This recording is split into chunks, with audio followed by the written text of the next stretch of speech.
Hello everyone. He's been Deputy Prime Minister, he's been acting PM, a minister, Deputy Leader of the National Alliance Party, won by primary votes in elections, and now he has his own political party, the charismatic member for Khandeb in Enga. Don Poilier wants to become the next Prime Minister after this election. Mr. Poilier's party, Triumph Heritage Empowerment, THA for short, already has more than 20 parliamentary members going into this election. Mr. Poilier is our guest in this edition of Election Focus. So under tight and very intense campaigning schedule, you've made time available. Thank you for being with us. Well, John, I'd like to thank you for giving me this program. Okay.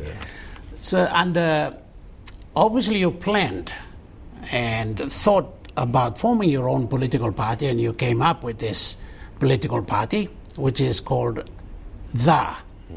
Now, incidentally, THA can be interpreted as Da, which in English language means no. So is that a political mistake? Well, John, it's interesting because many people who know the English language, yes, they say that. But also in Enga, Da Larai, it means that the best of the best.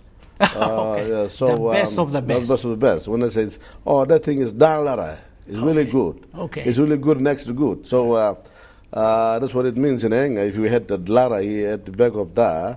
But, John, it was not a political mistake. We thought it out carefully. It was a party that was formed out of adversary. Yes. A lot of struggle with the previous party, okay, that I used to be a deputy leader of. It took me about 7-8 years to think things through, and then we came up with the name THA. Yes. T stands for triumph. You've got to triumph over things, challenges and impediments in the way as a person, as a citizen. But also you've got to think in terms of the family. The family has got challenges there, the father and the mother, and the children. They've got to overcome certain obstacles in their life in order to achieve a successful life for themselves as well as for their children's future. And of course, as a nation, we've got to triumph over many of those failures or challenges that Papua New Guinea has experienced over the last 37 years. Okay. The Heritage H simply is the cultural heritage of Papua New Guinea. We have that identity. Many times when we send our children to school and we forget to teach them and trends in the mindset of our children. Do you think we're losing that? I think we're losing it. And we've got wonderful culture and customs in this country that we cannot lose. We must preserve them, keep them. Of course, the others are bad, like tribal fights, sure. ethnic group clashes. Those are not good. We must abolish those. But the good ones we must keep. Okay. And empowerment is to do it, the human person, every citizen. How does a person enrich himself or herself? How can the government facilitate that human person to having money, having resources in his or her pocket? How can they manage things properly, much better than we are doing today? So we came up with the Triumph Heritage Empowerment Party. And empowering and delivery of goods and services to the people as well. Correct. Yes, yes. Correct. And how do you think that'll go down in Khandeb? You will go to the elections as leader of this new party and not as NA that you used. And I might add that you won by primary votes, as a matter of fact. So how do you think you'll go? John, I think for the people of Khandeb, in fact, I've been to Khandeb recently, where I went to nominate myself in a very humble way. But the people came in and turned out to the Khandeb district, the nomination place in numbers. And in fact, they're very, very happy, and they're very proud people because when I was the deputy leader of National Alliance, they feel, the Khandeb people feel that I was less respected, less supported. I was taken for granted. There was no appreciation for the fact. By the party to you? By the party, as well as some leadership in the party, yes. There was less appreciation in that having performed the way I did in the last two formations of government by bringing the numbers from the Highlands region that I represented, and then for a party to kind of treat me in that manner, they felt that was not good, and therefore they are very happy. The people of Kandep are happy that I've got a new party, which is their party, the Kandep People's Party now. Okay. So they're happy. We will come to that a little bit about NA mistreating you or treating you a little later on. But let's go back to Kandep.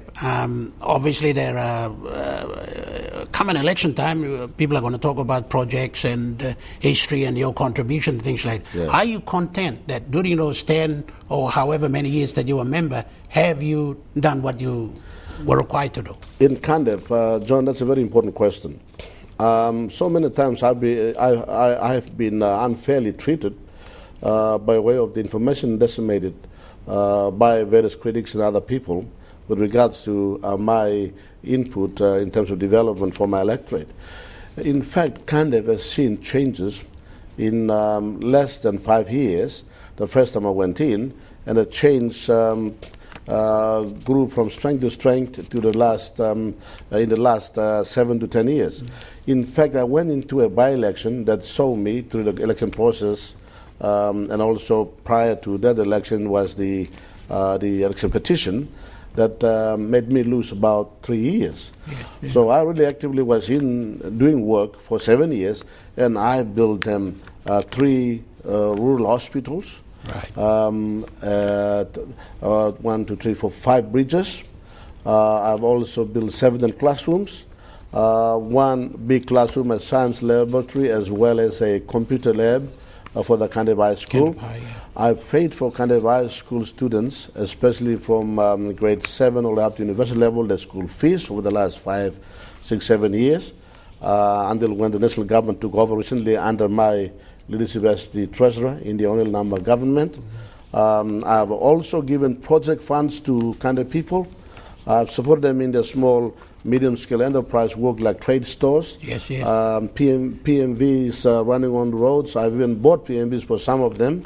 So in other words, you are content that you have done what you had to do. John, I'm very, very satisfied. I'm very content that I have done and done what I'm supposed to do, and I think I've even done more. Okay. All right, we'll just pause there for a while, sir. We'll have to go to the break. This is Election Focus. Our guest is Mr. Don Poilier, the leader of Triumph Heritage Empowerment and member for Kandep. We'll be back shortly. Thank you.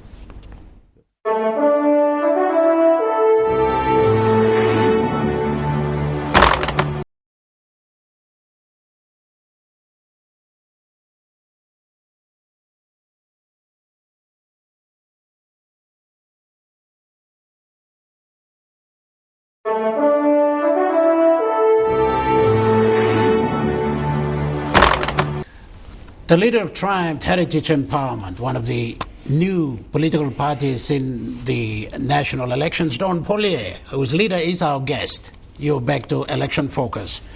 So let's just move away from Kandep a little bit and look at your time with the National Alliance Party, of which you were the deputy leader and minister at that time. You say they looked down on you, you weren't treated fairly. But you were there, so yes, I mean, how did they look down at you? Look, see, National Alliance Party, we built it up from no party to a party that was in government for 2 terms, almost 2 terms. The party was built as an institution. Yes. All of us participated in building the party up to be an institution. We had a constitution. We had party policies. Things spiraled out of control when the Grand Chief Sir Michael was hospitalized in Singapore, and then when I was demoted as Deputy Prime Minister to be replaced by my own brother from Enga Province, Sam Abel, that was a really demoralizing decision. It was a poor decision. That was the start of the downfall of National Alliance, because that is where I was disrespected. Yes. I was not a man before a leadership tribunal. I was not one implicated under any implications of corruption. I had never done anything wrong to deserve such treatment. I had stood up for the party. I stood up for the party's constitution. I stood up for the organic law that regulates every party constitution, and in this case, National Alliance. There was a time, Mr. Poilier, though, that you would have come out and say, hang on, and I go back to the, I think, 2007 election when the Highlands, part of NA, won a majority of members into Parliament, and that under NA Constitution, those who came in with the most become Prime Minister, and obviously you had that opportunity. You could have said, hang on, I've got the numbers here, I am the next Prime Minister. You didn't. Yes, John, is a very relevant point. Yeah. I talked earlier with regards to the party did not appreciate how much I contributed. Yes. You say, I'm a great believer of the Melanesian way and the Papua New Guinean way. The Melanesian, the Papua New Guinean way is that the elder, you respect them. Yes, yes. So that one day they'll respect you, and the leadership will be there, and you get it through a normal democratic process. Yeah. So I respected Grandchief St. Michael and said, look, I've got the numbers here, but you were elder, and you still want to remain leader. Yes. Okay, I support you. But Prime Minister, when it comes to the time when you'll have to exit from this leadership, you've got to create a level playing field for all of us young leaders to vie for the leadership of the party through a normal democratic process. And he didn't do that. And he didn't do that. So John, I don't regret. I like to tell the people of Papua New Guinea, I was very Melanesian. I follow the Papua New Guinea way, where we young people respect our elders and we make decisions. And the elders ought to also respect the young that are coming up to take the leadership. And that's where the disrespect was. Yeah, but look, we are part of a system that is a Westminster system. Melanesianism doesn't come in here, and respect for the elders is an emotional justification, and that normally hurts. Emotional reasons hurt, and in this case, it did hurt you. Well, it did hurt me because I miscalculated. Because I'm that's even in my party. I'm talking about heritage, cultural heritage, because there's some good customs of respecting the elders that we must keep. We cannot compromise our good customs just for a change for Westminster. Yes. The customs that are not recognized by the laws of PNC at the moment, that are not inbuilt into the Constitution, which I believe that they ought to be recognized by Papua New Guinea laws because they're good cultures, like this one.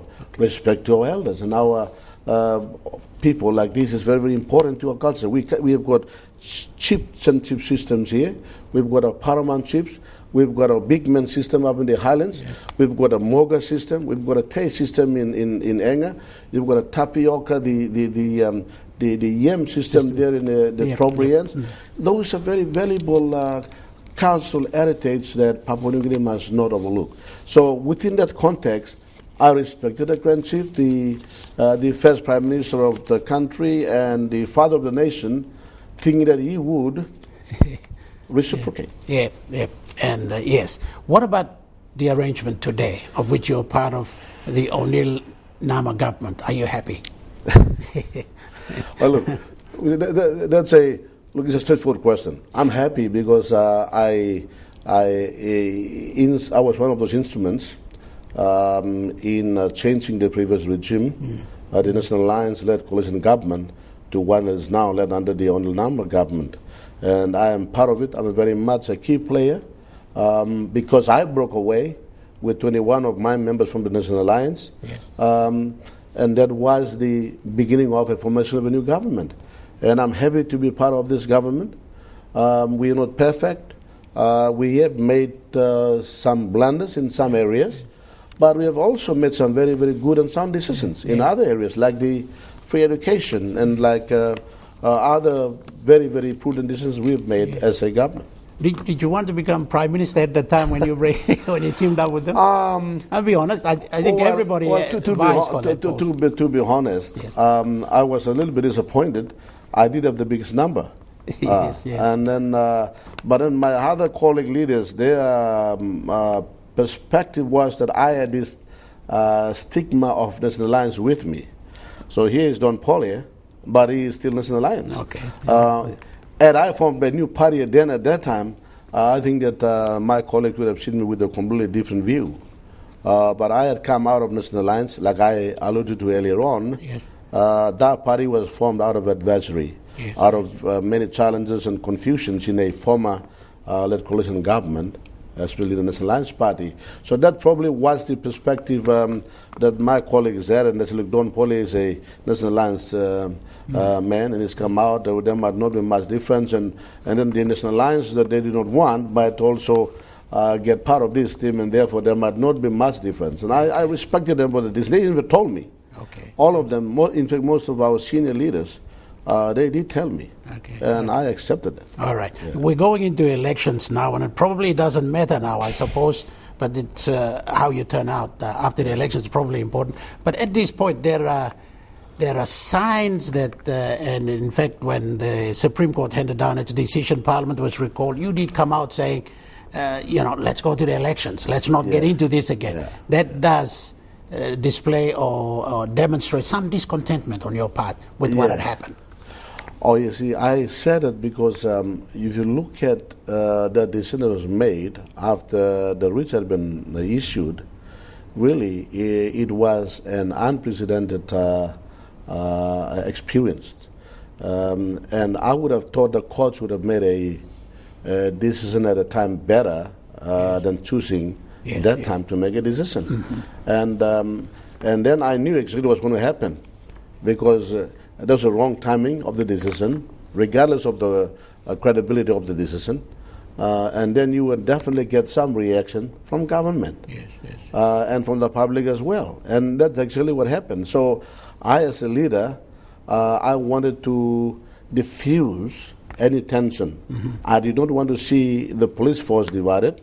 I didn't want to see the defense force divided, nor the public service, and even the people. Yes. I did not even want to see the judiciary itself divided either. Okay. And I don't want to see the solidarity of the O'Neill Nama government divided on the issue. Yes. So I had to say what I said, because I was not happy that it was a right timing for the decision, and therefore it would escalate into other cascading effects. And those effects that did take place did justify my point earlier on. And I call for understanding, and let's put everything on hold after the elections, and let's not get ourselves entangled in this mess at that very recent time. So that's where I was coming from. Sure. We'll go to the budget a little later on. I just want to draw your attention to this point, that you did get that kind of a deal from NA. With this arrangement, you were removed from the Ministry of Finance, and you've not been given back that portfolio, although there were promises that would happen. Do you have any regrets there? You see, well, look, people make decisions at their own on assessments, and when you're a prime minister, it is your prerogative to make a decision as prime minister. Yes. And it is really up to the person to decide who is the prime minister. In this case, O'Neill was elected a prime minister, and I've got total support for him, and I still have the support for him now. We're a team. Okay. But has that made you a better person, a stronger person now, having those two experiences? Yeah. See, I can see, like both decisions have been made without any fault on my part. I mean, that's the thing that I want the people of PNG to know.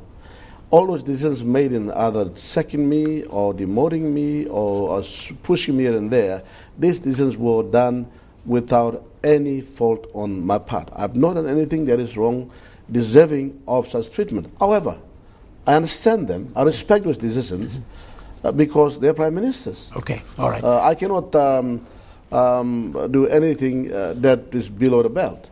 I look at the big picture.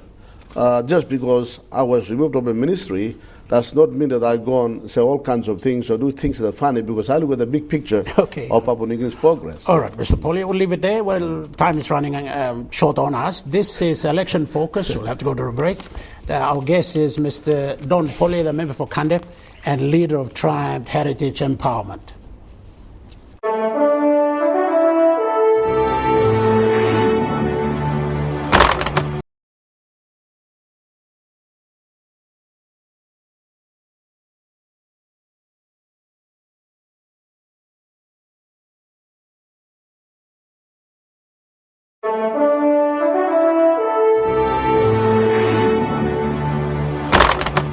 You're back to Election Focus with Don Polia, our guest this evening. Sir, we were talking about your experiences with the past government you've been associated with. You now hold a portfolio, which is quite a key economic portfolio in the country. And you did come out recently saying, we're now heading for budget deficit. We've got problems going into the elections. John, see, I've got to be very factual on issues or factors that affect our country's economy. It's very, very important that people know the dynamics at play on the economy today. I came from that context. What's happening now is our copper price have dropped lower than what I projected as treasurer by 16%. The gold price have also dropped by 3 to 5%. And at the same time, if you look at our kina now, is appreciating against the strong currencies, US and Aussie dollars. And so it does have an effect on our exports earnings. So that definitely will affect our revenue if the situation continues that way. So what I have done is I have alerted that these are the foreseen circumstances. Therefore, we've got to be very, very mindful of our expenditure. Because, John, at every election period, the pressure is on yes. the government. Mm-hmm. And the systems of government to just spend. And I am saying, no, let's be very careful. Spend within affordability. And if we need to spend, let's spend on those priority areas like yes. maintenance, repair, and rehabilitation. The essentials. That's right, okay. essential. Okay. So. But the Prime Minister said, we're okay. He did say that. I think the people of PNG and John need to understand the Prime Minister did say it was okay, not on these projections. No. You remember Minister Somare, who is now going to release a tribunal, did make a comment. Arthur Somare. Yes. He did make a comment publicly saying that the government had run the deficit because of over-expenditure. Yes. The opposition, the Somare team, did also allege that there was over 500 million of over-expenditure outside of budget. Remember, and then in response to that, I did release a financial outcome report. Every end of year, of fiscal year, yes.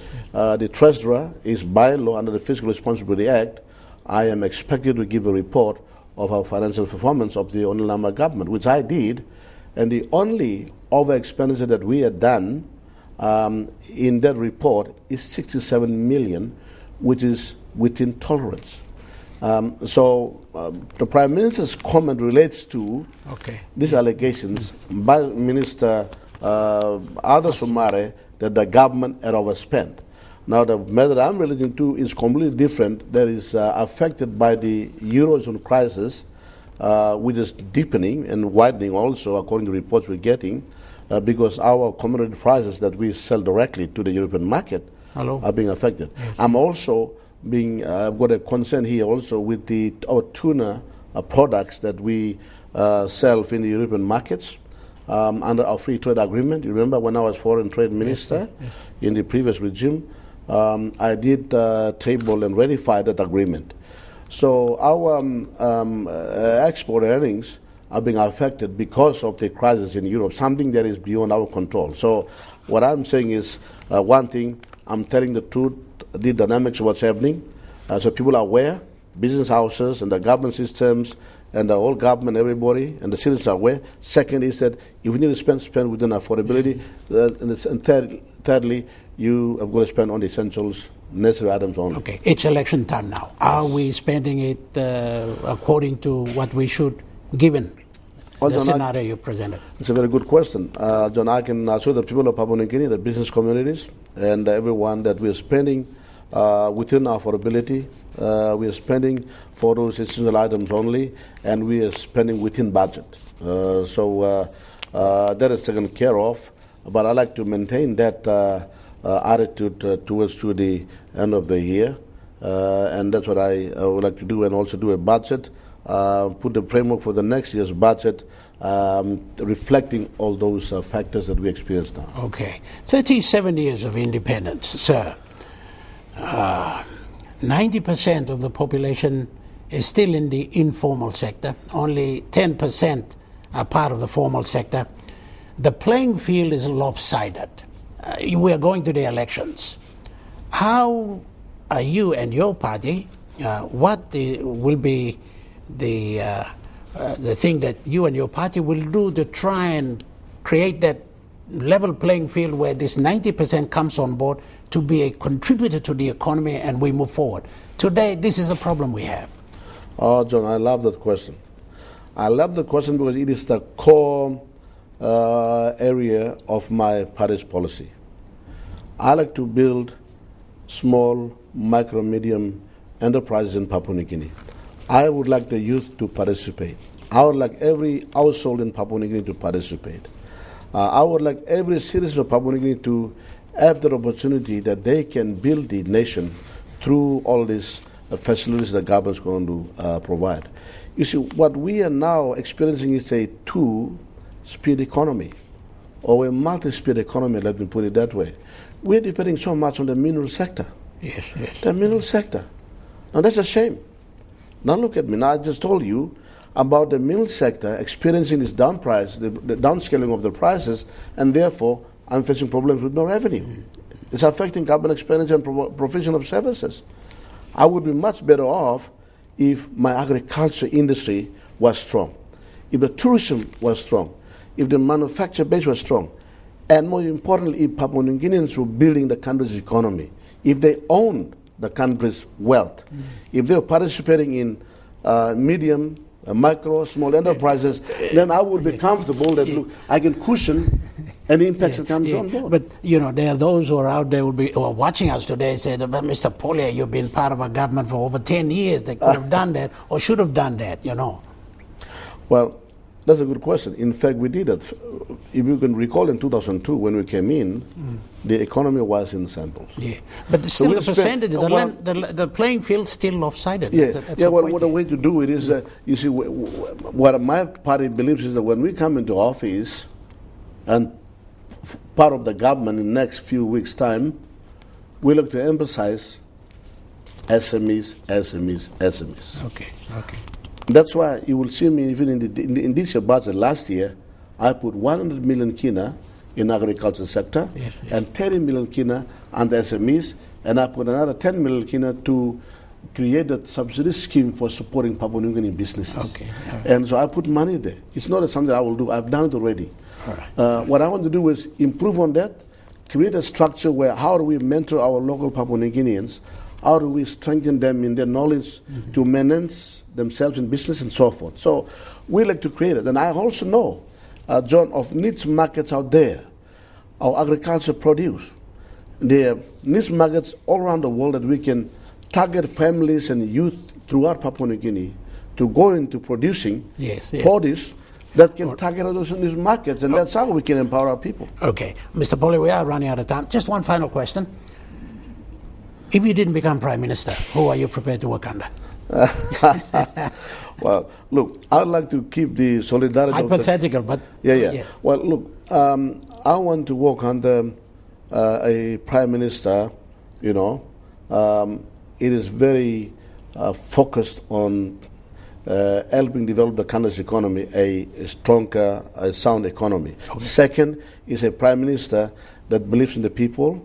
And I believe in the family. I believe in the youth. I believe that when I develop the people, their minds and thinking, they will then carry the country on their shoulder in economic terms. So if you ask me, who do I want to work under, I would like to work under a Prime Minister that kind of caliber and mindset. And I think with our current team, look, I'm happy with our current team. All right. But because I'm also a contestant, and because I know my other brothers also contestants, I think we are a team. So are you working to support each other or against each other? Yeah, we will support and work together. You know, we work together and move the country forward. I think we have been a good team, And I see solidarity there. Okay. But because I know all of them are contested as well as myself, right. And I said, well, this is the right time.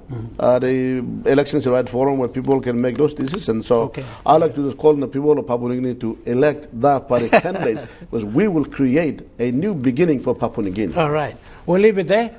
The leader of the party, Mr. Don Polia, ending this edition of Election Focus. Until next Sunday, it's bye for now.